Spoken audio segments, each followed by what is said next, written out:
उस स्थान पर एक चौरा बना दे। चौरा कहते हैं चबूतरा, एक पत्थर की शिला को ऐसे सुंदर ऊपर छीन छाल के और ऐसे चबूतरा सा बना दे, ताकि मैं उस पर बैठ जाऊं और फिर प्रभु का गुण गाऊं। वो स्वयं प्रभु थे, अपनी लीला करने के लिए कहा कि मैं फिर भगवान को याद करूंगा और फिर वही मंदिर ना टूटे। भगवान का मंदिर रोज टूटे, कितनी बार टूटा, और वो स्वयं परमात्मा भी अपना रोल ऐसे करते हैं कि मैं यहाँ बैठकर भगवान चिंतन करूंगा और ये मंदिर रुक जाएगा। ये परमात्मा अपना भेद नहीं देते कि मैं प्रभु हूँ। गुरु नानक देव जी ने कहा था कि फाई सूरत मलुक की वेश, ए ठगवाड़ा ठगी देश, खरा सियाणा बहुते बार, ये धानक रूप रहा करतार। ये किसी को बताता नहीं, ये बड़ा सियाणा है, ये सबको, ये ठगवाड़ा ठगी देश ये नहीं बताता कि मैं वास्तव प्रभु हूं। अपने यहाँ शो नहीं होने देता, यहाँ प्रत्यक्ष नहीं होता। अब ऐसा ही किया गया, एक चबूतरा बनवा दिया और उधर से मंदिर बनवाना शुरू कर दिया। मंदिर बनकर तैयार हो गया, उसमें कुछ कमी रहती थी, 10-5 दिन की, 20 दिन की, 1 महीने की। अब महीने 20 दिन की जब कमी रही तो उस समय एक नाथ परंपरा के सिद्ध पुरुष आ गए, नाथ जी, और उसके बारे में पता था कि ये बड़े सिद्ध पुरुष हैं। उनको गोरखनाथ भी, क्योंकि ये गोरखनाथ जी जब चाहे प्रकट हो सकते हैं, क्योंकि ये चौथी मुक्ति प्राप्त है। जिसको चौथी मुक्ति अर्थात सिद्धियां आ जाती हैं, उनकी आयु कुछ लंबी होती है और वो जब चाहे अपने शरीर को सूक्ष्म करने, जब चाहे वो सथूल दिखा दें, ऐसी इनमें कृपा, इनके अंदर एक शक्ति होती है। तो वहां कहते हैं गोरखनाथ जी आए, इंद्रदमन राजा से कहा कि मंदिर बन गया या अभी रहता है। उसने कहा जी अभी कुछ कमी रहती है, महीने 20 दिन की। तो नाथ जी ने कहा कि या उसमें मूर्ति रखी भगवान की। इंद्रदमन ने कहा कि प्रभु ने मूर्ति रखने को मना किया था स्वप्न में, कि मूर्ति मत रखना इसमें। तो नाथ जी ने कहा कि स्वप्न सच्चे थोड़े ही होते हैं, मूर्ति के बिना मंदिर कैसा, मूर्ति अवश्य हो और चंदन की हो। अब राजा ने सोचा भाई ये सिद्ध पुरुष है, अगर इसकी बात नहीं मानूंगा तो कोई श्राप दे दे, मन माने कोई कुबोल बोल दे और मेरे को हानि हो सकती है। अच्छा जैसा आपका आदेश। एक कारीगर बुलाए, चंदन की लकड़ी मंगा दी उन्होंने। कारीगर जब मूर्ति बना लेना पूरी हो जा 2-4 दिन में, और फिर वो सारी खिंड मिंड हो जा, बिल्कुल टुकड़े टुकड़े हो जा, रुके को नहीं। ऐसे कम से कम 10-12 कारीगर आए, मूर्ति बिल्कुल तैयार हुए, तैयार होते सब खील ऐसे टुकड़े टुकड़े अपने आप दूर दूर गिर जा। अब इंद्रदमन घबरा गया कि वो सिद्ध पुरुष आएगा और कहेगा तूने जानबूझकर नहीं रखवाई और मन मन श्राप दे दे मुझे। बड़ा चिंतित हुआ, बड़ा दुखी हुआ। उस समय वो कबीर परमेश्वर एक बिल्कुल 80 वर्षीय वृद्ध कारीगर का रूप बनाकर अपने थैले में सारे ये इंस्ट्रूमेंट डालकर, छीनी हथौड़ा आरी उरी लेकर और पहुंच गए।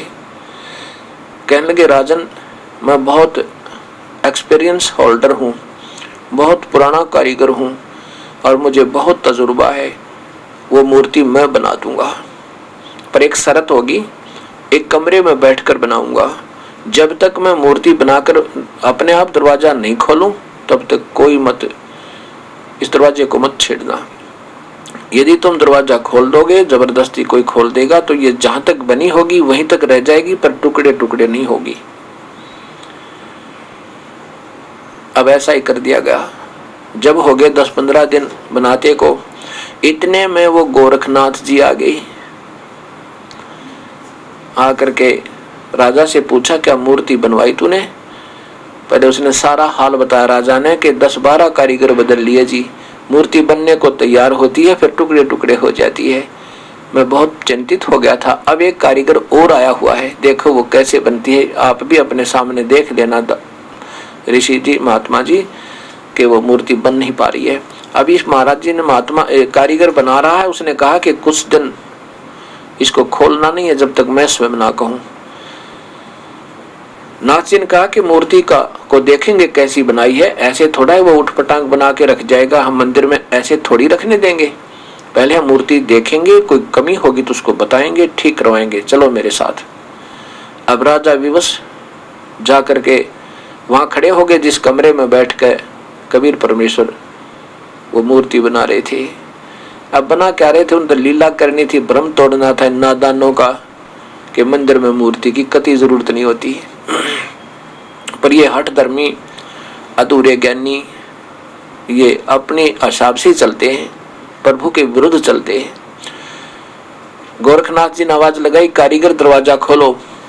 अंदर ना खटखट की आवाज है, कुछ नहीं। अब 2-3 आवाज जब लगा ली, बिल्कुल नहीं, दरवाजा खोला और ना ही कोई आवाज अंदर से आई।